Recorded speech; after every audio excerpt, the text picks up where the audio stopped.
Happy weekend! So for today's videos, magluto ako ng salo-salo namin, ng mga boys ko. So I have here crispy pata, ayan. Tapos gagawa rin siguro ako ng salad or soup, ipapartner dito. Well, pag nagluluto ako ng crispy pata, syempre pambahay, di ba? Papakuluin ko muna siya ng mga 40 minutes. Yung nilalagay ko sa water is salt, laurel, star anise, and whole peppercorn. Tapos yung pakukuluin ko siya ng 40 to 45 minutes. Pag ano na siya, pag malambot na siya, so i-drain ko siya ng overnight kasi kagabi ko pa ito pinakuluan. And then, ngayon nga, super dry na siya. Inisprayan ko lang siya ng olive oil. And then, minasage ko siya ng salt and pepper. Yun, ilalagay ko na siya. Ayan.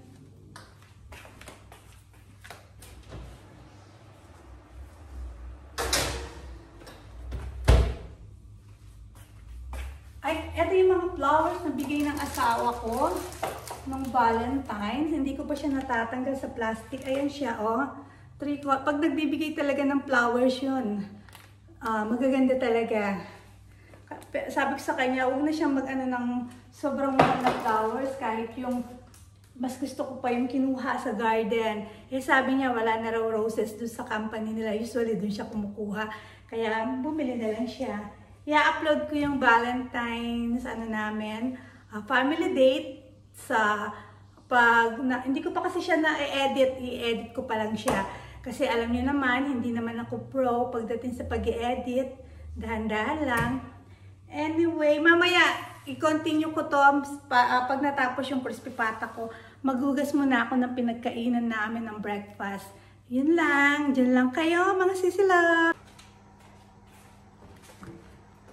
Hi, mga sisilab. So, habang naghihintay tayo ng crispy pata, naghugas nga ako ng mga pinagkainan namin kaninang umaga. Every weekend, dati, nung baguhan lang kami dito sa Australia, lumalabas talaga kami. Siyempre, na-amaze ka pa sa lugar, kasi nga baguhan ka pa lang, hanggang 5 to 6 years. Ayan, lahat nililibot namin ng lugar, kasi nga bago ka pa lang.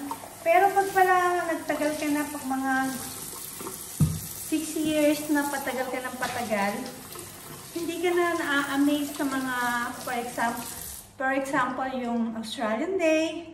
Dati pupunta kami sa city, ihintay namin yung fireworks. Tapos, hindi talaga kami mahilig mag-long drive. Kasi, alam mo, yung mga boys ko, mga introvert ang mga yan. Yung bahay ko palaging tahimik. Ang asawa ko pag nasa work, tapos sa mga bata pag walang school, nasa room lang yan sila. Tsaka may limit yan sila sa paglalaro. Hindi ko yan sila hinahayaan maglaro. Basta pag Monday to Friday, hindi yan sila pwede maglaro, hindi pwede mag-cellphone. May cellphone sila pero sa school pang emergency. Pero once na dumating na sila sa bahay, yung cellphone nila, nilalagay nila sa master bedroom. Hindi na nila pwedeng gamitin yun. And then, mag-snack sila, mag-shower, and then, mag-i-start na sila mag-study. Ganun ang routine nila, Monday to Friday. Tapos, gigising ako, pag may school naman, gigising ako ng 4:15 AM. Kasi magpe-prepare ako ng breakfast. Kung walang school, breakfast lang. Kung may school, breakfast and lunch boxes. And then, gigisingin ko sila ng 5 AM. Ihahatid ko sa swimming training. 2 hours ng swimming training every day. Yun ang life ng mga anak ko. Hindi yan sila lumalabas ng bahay. Hindi yan sila mahilig maglakwatsa. Yun ang naano sa mga anak ko. Napakabait ng mga bata. Hindi dahil sa anak ko sila, kaya sinasabi ko mabait sila. Kahit sinong tao, kahit yung mga coach nila, kahit yung sa school, mga kaibigan nila. Marami nagsasabi, mga naging kaibigan ko, yung mga kaibigan ko dati, marami na nagsasabi na mabait daw talaga yung mga anak ko. Siyempre, mana sa akin, joke sa asawa ko yung mana. Anyway, eto na yung crispy pata, titignan natin. So, hindi pa siya luto. Ang gagawin ko, ganito. Pupunasan ko. Alam nyo, ayaw ko kasi ng maraming gamit sa kusina. Minimalist lang talaga ang bahay ko. Wala talagang masyadong gamit sa kusina. Ganyan. Anyway, mamaya na lang baka maidip kayo. Puro ako daldal ng daldal. Mamaya ipapakita ko sa inyo kung pag naluto na yung crispy pata ko. Diyan lang kayo.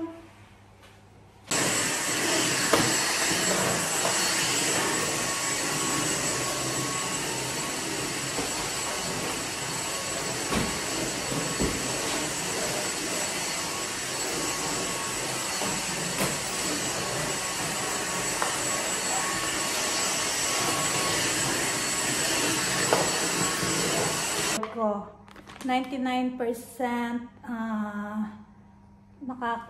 bacterial free. So ganito lang siya, wipe siya ng ganito.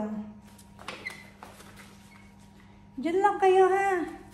Kasi hinihintay ko pa yung ulam namin, kaya magmamap muna ako.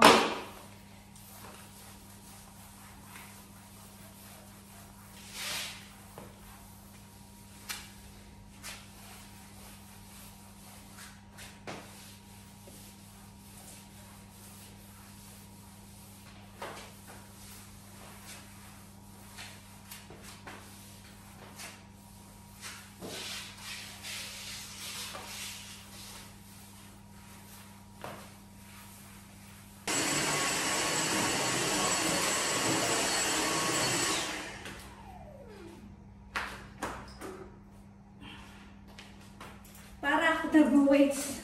Andito yung namin, yung electric scooter namin. Actually, in-order ng asawa ko sa electric scooter is 4. So, nag-try muna kami ng isa kung maganda ba siya. So, na-try namin siya.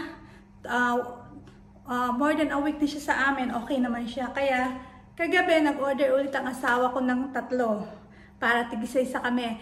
Kasi pag masarap mag-electric scooter, lalo na sa mga countryside, sa city. Hindi mo na, alam niyo ba nirerentahan to sa city, ang mahal niya. Ewan ko per hour ata siya, nakita namin siya. Tapos sabi ng asawa ko, bakit tayo magrarenta na napakamahal kung pwede naman tayong bumili, sarili pa namin. So, every time nalalabas kami, tig-isa-isa kami ng scooter, di ba? Yun lang.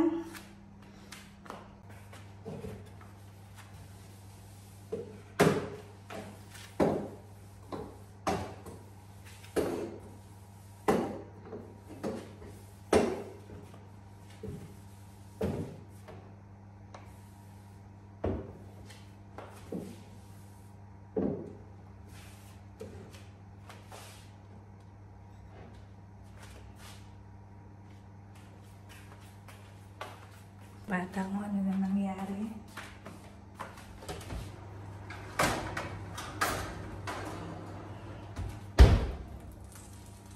So, ganyan na siya. Hindi pa siya masyadong luto. Ibabalik ta rin ko.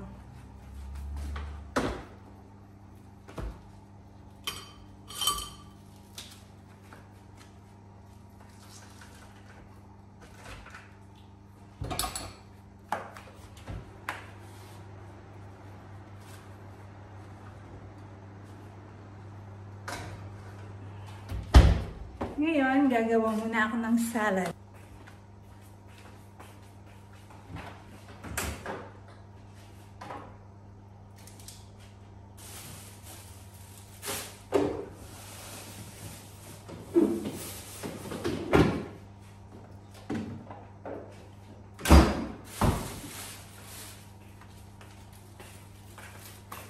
So, hindi na lang pala ako gagawa ng salad, gagawa na lang ako ng soup kasi may 2 bundle ako ng onion, spring onion, tapos egg. Masarap din ito pa-partner sa crispy pata, di ba? Alam niyo mga sisilab, simple lang gumawa ng soup. So ito yung onion, spring onion ko, hinugasan ko na, chinap ko niya. And then I have 2 eggs here. Pinapa-boil ko na yung water. And then, chicken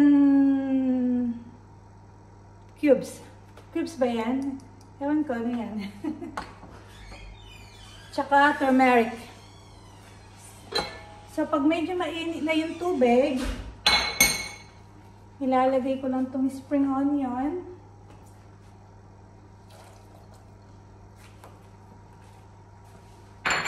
Dumating na yung asawa ko. Kumusta? Nag-vlog ako. Ayan. And then, meron ko lalagyan ng ano dito. Yun. Lalagyan ko ng turmeric.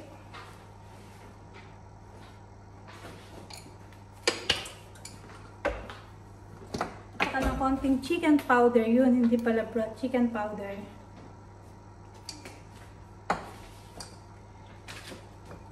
So, hayaan ko muna siyang kumulo. Balik natin yung takip niya. So, pagkatapos, pag medyo kumukulo na siya, siyempre tikman nyo kung may lasa. Tsaka nyo ilalagay yung egg. Malapit na maluto yung crispy pata. Hindi. Ayan, ganyan na yung soup. Ang sarap niya, no? Diba? Tapos buo pa yung egg niya. Huwag masyadong anuhin yung gulay. Yung spring roll, malantap. So, patayin na siya. Hintayin na lang natin yung isang ulam. So, titignan na natin yung crispy pata kung luto na siya. Kasi, anong oras na? 12 o'clock na. Nagugutom na ako. Hindi pa ako nag-breakfast. So, I think pwede na to. Okay, pwede na siya. Kakain na kami. Hi mga sisi loves! So, tapos na ako magluto. Natapos na yung crispy pata ko. Tsaka yung soup. So, yun lang for now. So, please like, hit the notification bell. Nabulot pa ako. And subscribe. Yun lang, pagpasensyahan nyo na kasi baguhan lang po akong pagbablog. So, I try my very best na mabigyan kayo ng magandang content sa simpleng paraan na alam ko. Yun lang po. Maraming salamat. Have a lovely weekend, mga sisi loves. Hanggang sa susunod na videos. Kasi kakain na kami, nagugutom na mga boys ko. Tsaka pagpasensyahan nyo na kasi medyo nabubulol-bulol pa ako. Hindi pa ako masyadong sanay. At tsaka hindi pa maganda yung quality ng video ko kasi cellphone pa lang ang ginagamit ko.